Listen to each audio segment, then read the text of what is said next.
Ituturo ko sa inyo ngayon paano mag-register sa BIR online.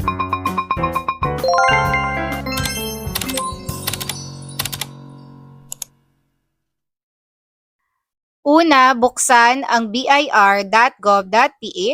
Ito po ang website ng BIR. I-click lang ang I want to at lalabas ang mga pamimilian.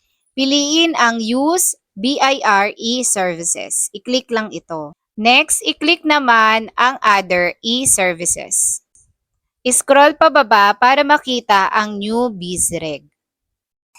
I-click lang ang New BizReg. The New Business Registration or New BizReg portal is an alternative option in submitting application for registration of business, head office and branch to the Bureau.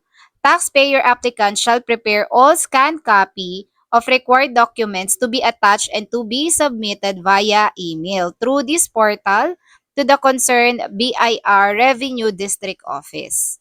So pagka-click na New BizReg, ito na po yung lalabas. Makikita nyo na dito yung step by step na kailangan nyo pong gawin. After nyo pong masubmit lahat ng kailangan, ay makaka-receive kayo ng email acknowledgement receipt ng inyong application galing sa official na email address ng concerned na RDO.